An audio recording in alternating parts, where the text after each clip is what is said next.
Welcome to a Healing Peace podcast. My name is Kimir Baker. I am an overcomer, writer, speaker, and God enthusiast. I am fueled by helping women achieve their emotional healing so that they can live the abundant life God has for them. In this podcast series, we provide faith-based inspiration to mend from emotional hurt, along with tools and tips for emotional wellness. In your journey, as you apply these tools and tips, you will begin to live the transformed life that you always desired. In fact, you will possess a new you. Welcome back. If you guys are just joining us, please go back and listen to the previous episode, because if you come in right now, you're going to be confused. We are talking to Jheni Solis. I think I said her last name incorrectly the last time. So Jheni, can you tell us your last name properly? It's Solis. Solis. I'm terrible with names. We That's have okay. Jheni Solis with us, and she's talking about biblical meditation and yoga and allowing our spirits to commune with God and in that being more authentic, having that confidence, being understood of who we are in Him. I've been just so excited about what we've talked about so far, and I'm glad that she joined us because I still have some more questions and I still want her to help us be able to implement this in our lives. So Jheni, welcome back to the show. Thank you. Thank you very much. And thank you for telling me how to pronounce your name correctly. Yeah. That's fine. And where we left off in the previous interview, you were kind of beginning to talk through like the benefits of biblical meditation and yoga, as well as working through individuals, or I'm gonna say your haters, or people who misunderstood what you're trying to Misunderstand. Yeah. accomplish. Yeah. And ladies, if you were listening to that, I think what Jheni shared is instrumental in the things that we do, where you know without a shadow of a doubt what God's purpose is for your life, and knowing that you're going to have opposition even though He's giving you direction, and just being able to be secure in His direction versus what other people are saying and doing around you. And I think that's so key, because as you heard Jheni share her side of the story, you learned that by her being able to say no to those naysayers, that she was able to commune and continue to commune and exude that sense of confidence because she knows who she is in God. And so I commend you, and I appreciate that example, because I think sometimes it's so easy to go the opposite direction because the opposition is so strong. And especially Yes, when it comes to our absolutely. faith as well. And so I Hmm. appreciate you sharing that, because sometimes we think, oh, we do something and it's going to be wonderful. No, it requires just a little more extra. So I Yeah. appreciate that. And we talked about like the good things about yoga and that connection. But you were saying some really cool stuff during your class about how we store emotions. And so I would like to spend some Hmm. time to address that, because we may not be aware of what's going on and why slowing down is such a good thing. So can you Hmm. elaborate a little bit more on where do we store emotions, and how does this help us to get realigned, if you want to call it such? Yeah, yeah, of course. And by the way, I really enjoyed having you in my biblical meditation Well, workshop the other I was a day. hot mess. I'll be honest, you guys. I was like, I made up my own poses. I'm trying not to fall over. And then her daughter was so sweet. She went and was taking pictures. I was like, please don't take pictures of me falling over. But hey man, if you think this is a good picture, and then everybody else, they had their little post, they was all stretched. I was new at it. And so she's gonna talk us through, for all these new people, how not to fall over, but to still have a good time and still commune with God. So we really get to that. Yeah, I mean, no, but you did great. And like I said in the beginning of the practice, the yoga practice, we are all made unique in God's eyes. So we're all unique. So our bodies are going to be unique as well. So not everybody's pose should really look the same. So I think we spend so much time trying to be carbon copies of each other. The lessons you learn on the mat in the yoga practice, you want to take it outside of the or off the mat into your life. And so that's another lesson you can learn, that my pose isn't going to look the same as yours or as my Yeah. daughter's or another Mhm. person, and that is okay. That's the beauty of it. So, but yeah, you did awesome. And even though you think you're falling all over the place, I guarantee you were not. I But appreciate it. And I appreciate you using the word unique. She made it seem so nice. Oh, yes. It's good to be you. So I appreciate it. Go yeah, ahead, make me feel good. But I yeah, had a I mean blast. I it's had a blast. true. Yeah. Oh, good. Yeah. So yeah, going back to your question about how we store emotions and all that stuff. So yeah, so it's amazing how complex God has created the human body to be. Things that are happening internally can sometimes be seen externally. For example, if you have poor circulation in your hands will be cold to the touch and maybe even get pale. Hmm. If you eat something that doesn't agree with your digestion, you might get a stomach ache or feel bloated or experience other digestive issues. So our emotions are no different. When we experience stress, our shoulders become tense, and I'm sure you've experienced that before when Oh, for when sure. your stress increases, yeah. Yeah. And you may even experience headache, And and for among me, I other also things. experienced my stomach. That thing gets bogus. Yeah, Yeah. Look like I got absolutely, another yeah. child or something, and I have never been pregnant. Yeah, I mean, you feel like you get knots in your stomach. So, like, we have physical manifestations of things that are happening internally, meaning your emotions or your spirit. And so, when you experience grief or any traumatic emotions, they initially get stuck in the heart. And that's why when you're emotionally hurt, your heart feels broken and you can physically feel that pain. And Hmm. and any emotions that do not get resolved, dissolved, or released, they travel down and get stored in the hips. And it's not uncommon to feel hip pain or even lower back pain when you hold on to emotional trauma or any kind of unresolved emotions. And of course, we don't realize that's what's happening, but that's exactly what happens. It first goes to the heart, and if you don't resolve, dissolve, or release it, that's kind of like the three words I use a lot, then they travel down and get stored in the hips. So yeah.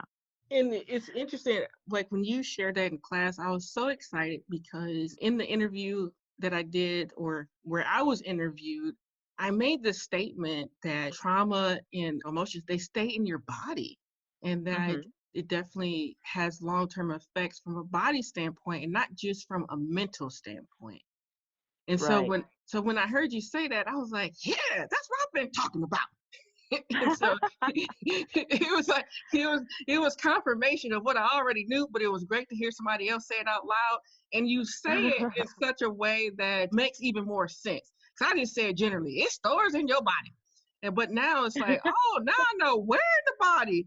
And I was really blown away about the hips. I was like, what? And so when you start limping a little bit, I'm like more crooked and you have I'm like, oh, that's because of all this stuff that's pent up in my body. Yeah. Yeah. And Yeah, so absolutely. yeah. And one of the other things too, because I too kind of she has a great book, throw that out there. But in the book that you also talk about like the emotions that goes with grief and addictions Mhm. and again, and how that is stored in our body. Could you provide just a little tidbit of what you've learned from how that shapes us and how it leads us and guide us Yeah, rather yeah. versus yeah. Yeah. So, like you said, Kamir, the book that I wrote and published last year, it's called Be Still, The Power of Biblical Meditation. The book has stories from my own life and well as other people's lives. One of the stories that I shared is my own grief. When my father passed away, he had lung cancer, and when he passed away, I felt like the ground underneath me just gave out, Mm, and I felt a kind of grief that I never thought was possible. And my dad and I were always close. I was daddy's little girl, and I felt like even if he didn't understand why I was doing what I was doing, he always accepted me. He would say, I mean, his famous words, he'd be like, I don't know why you think that makes sense. I don't know why you're doing that, but if that's what you want to do, I'll support it, which is very uncommon in the Asian culture because I was born in Korea. I was born in South Korea, and came to the United States when I was 9. And I kind of grew up in that Asian culture, very traditional Asian culture. And for him to be that way was everything to me. So when my dad passed away, I felt like there was a part of me that died. And through my training and learning yoga teacher training and even beyond that, I learned that the right hemisphere of our bodies, the right side, is connected to the more masculine things within Oh, us, like making things happen, being logical. It also corresponds to the male figures in our lives. It's also called the solar channel, and then the lunar channel, which is the left side, the left hemisphere, is the more introspective, the calmer, the kind of passive, the energy that we all need. It also corresponds and relates to the female figures in our lives. So when my dad passed away after his funeral and everything, all the dust settled, I started to feel pain, and the right side of my body became paralyzed and wow. for several days, and I couldn't move. Every time I tried to move, it was excruciatingly painful, and I hadn't fully cried at that time because I kind of went into this automatic pilot mode during Right. the whole funeral process and everything. And then so when my body was able to kind of take a breath, I guess. It just froze up and I was just in so much pain. And I grew up going to acupuncturists and things like that because that was very much part of like the Asian culture, the Eastern medicine culture. So I contacted an acupuncturist who had a practice just down the street from my house. And so I have no idea how I drove there, but I ended up there, and so I lied down, and she put acupuncture needles from the top of my head all the way to the bottom of my foot. So I was lying on my side holding this pillow with all these needles on in me, and within minutes I just started bawling. I just started Wow. weeping, and being that I grew up in a very stoic type of family environment, I wasn't used to releasing things like that. And to me, a stranger. So I apologized and I said, "I'm so sorry. I don't know why I'm crying. I don't know what's happening." And she said, "No, you need to let yourself cry. This is your Mm. body's way of letting go of these emotions that you've been Hmm. holding on to." Hmm. And so I just lied there on my side with this holding this body pillow with needles in my Hmm. acupuncture needles on my side, and just had a really good cry for about 30 minutes. And then after that, that paralysis started leaving me slowly. And by the second day, it was completely gone. Wow. And so I appreciate you sharing that it's okay to cry because I'm a crier, so I cry all the time. And I remember I'll tell people that I'm around, I said, you know what, you need to go and just cry. And they trying Hmm. to hold it on. I was like, no, just go spend like 30 minutes, just go and cry that out. And so hearing you say that again confirms some of the things that I've been sharing with people. But I think it's so instrumental to not stop that process of cleansing from an emotional standpoint. Mhm. Right. Yeah. And Yeah. And so, and so oh, go ahead. no, no, go ahead. Oh, yeah. So tears are so healing. And if you think about it, the way our bodies release ex, or I guess excess or over abundance of emotions is through tears. When you're really mad, you cry. When you're sad, you Mm. cry. You watch some kind of sappy movie and you cry. When you're so happy, you're elated, you're so joyful, and you're excited, you start crying. And so Yeah. that's the way our body releases excess emotion. So for us to stop ourselves, we're taking those emotions and holding on to it, and then it's in the heart, and then you don't let it out, so it just starts to travel down to the hips, and they stay there until you release it. And that's something. I appreciate you sharing that because I remember in one podcast I shared about my traumatic experience with my boss, and I just sat there and I just cried, and I was trying not to because it was my Mhm. boss. I'm supposed to look good. You ain't supposed to be crying, Mhm. and I couldn't control it. It just like boom. I said, well, now that makes sense. Why I couldn't control it because Yeah. it was so emotional, intense that my body itself was trying to work stuff out with me mentally Yeah. not being fully aware what's going on. So, oh, well, I'm glad I didn't stop myself from crying because that woman was driving me crazy. But okay, so we were talking about how we store emotions. So how do we connect this back to the yoga and meditation piece? what happens in that realm when we're doing this to balance out these intense emotions? Yeah, so with yoga, we'll just talk about the yoga asana part, which is the physical postures that the Western world knows as yoga. So through postures, through the yoga asanas, we're able to kind of physically start to open up and kind of loosen the tightness so that our bodies have an opportunity to release these things. So, like I said, all the traumatic emotions and emotions that you don't release, they get stored in the hips.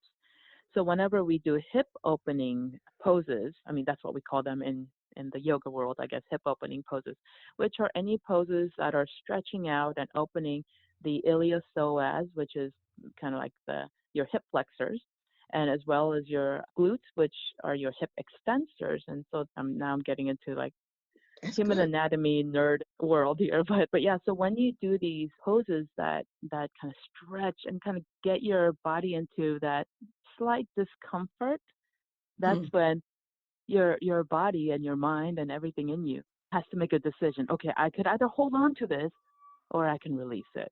I can Hmm. I can release, resolve, dissolve them. And so that's why the yoga poses are so important. Like the pose that we did in the workshop that you came to was a twisted pigeon pose. So you go into the pigeon pose, and if your listeners are thinking, what is a pigeon pose? You can Google it, and there are plenty. But yeah, so we did a twisted pigeon pose. So we're wringing out the digestion, working on any lack of motivation, which is it resides around your navel area. So we did the twist to kind of work that out. And then the big hip opener that gives you an opportunity to either hold on to it or you let it go. Why would you Hmm. hold on? Why would you want to hold on to it if you have the ability to let it go, right? So yes, that's how you can use the yoga poses to let go, dissolve, resolve, release any emotions that you're storing that you're not even aware of. Hmm. And since you were talking about a technique and the pigeon pose is a little complicated, is there a simpler one that you could actually speak to that anyone can do? So for those who are listening, that even if it's small of different types of breathing exercises or something like that, that can kind of get people started with the concept of yoga and meditation. Yeah, yeah, absolutely. Well, as far as a simpler hip opening yoga pose for those who are extremely tight in the hip area and getting into that deep hip opening pose is not necessarily accessible at this time.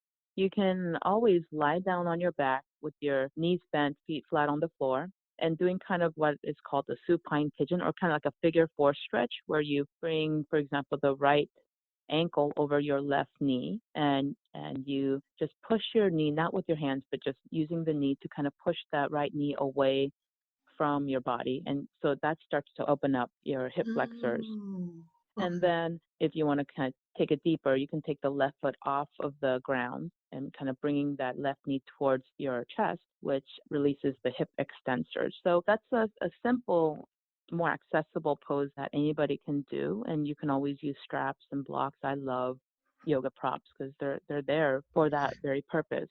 And as far as meditation and breathing exercises, I mean, there are so many, so many. And if you would like, I can actually take you through a couple right now if Okay. you and your listeners are interested. Sure. Let's do Um, it. okay, so the first one I'm going to take you through is a mindfulness practice, which it's not included in my book, so your listeners are actually getting a nice little bonus here. All right. All right, so I'm going to say this like I'm actually teaching it. Okay. So for you and your listeners. So either sit or stand with both of your feet on the ground. Okay. Now close your eyes if you're able to do so safely, meaning Don't do this driving, while you're walking, driving, running, ladies. Don't or do it while you're yeah, yeah, driving. yeah. Yeah, Yeah. if you're driving, then don't do this. Do it later. Yeah. All right. So yeah, stand or sit with both feet on the ground. Close your Mhm. eyes and just begin to inhale and notice the belly expand. Exhale, notice the belly gently return. Now inhale through the nose and become aware of your body. Exhale through the nose and become aware of your feet on the ground. Inhale, become aware of your eyes. Exhale, become aware of the ground that supports your entire body. Inhale, become aware of your ears. Exhale, become aware of your toes.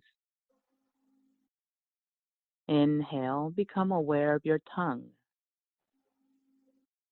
Exhale, become aware of your heels. Inhale, and become aware of your entire body. Become aware of the top of your head. Exhale, become aware of the bottom of your feet. Take one more inhale, and as you exhale, lower your chin. Inhale, bring your gaze and your arms up, and exhale, bring your hands to heart. Namaste. I will say again, I think even at the end of the class, I was like, oh, I need to do this more often because I'm a really intense person. And so even in this moment of just being able to Mm-hmm. feel my body relax, like I'm not so like, Mm-hmm. yeah. And Yeah. that's easy to do. I just need to like be more proactive in doing these things. It didn't require me to change clothes and do X, Y, Z. Like I could even do this while I'm working at my desk. I can take a Yeah, moment. absolutely. Yeah. And then it will help me so I'm not being crazy to my coworkers. Yeah, and I mean, and things like this takes very little time. And it's really about just becoming present and fully present in this very moment. Like right now, I'm talking to you, Kamir, and your listeners are listening to us. Right now, my feet are on the ground. Right Mm-hmm. now, my shoulders are released down the back. My Mm-hmm. spine is extending upward. And so when we start to become aware, and I talk about self awareness, that's what I'm talking about. Being aware of everything that's happening, but not on the outside, but everything that's happening within you. And that is how you become closer or get closer to becoming still. Mm-hmm. Wow. Well, I appreciate it. I thank you so much for your time today.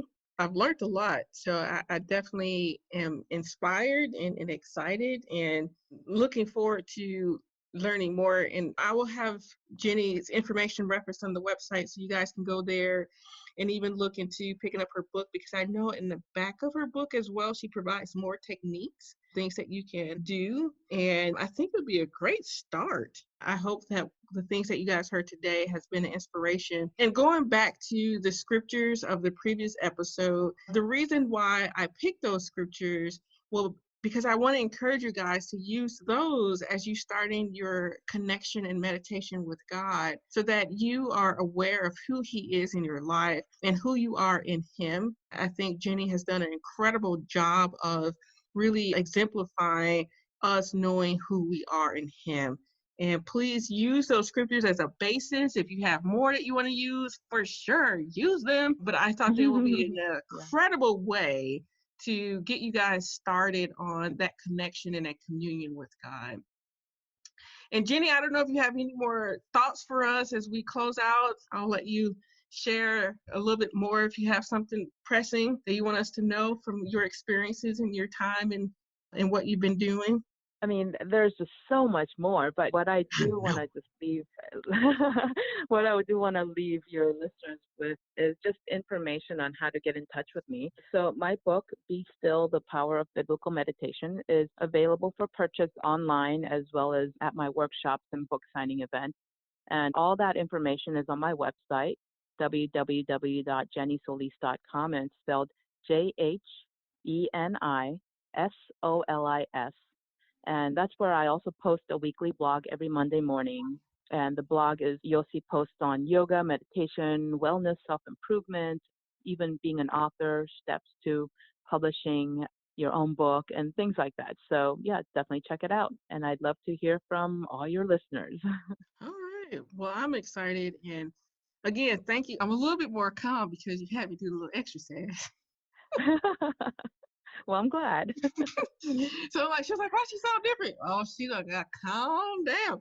But so I thank you for your time today. It's been incredible. I've enjoyed the things that you've shared with us, and again, just your personality and being bold in your walk with God and saying, I'm going to do something that's going to allow me to connect. It may be a little bit unconventional, but this is what I need, and being able to see the benefits of that courage. So I appreciate you sharing that as well.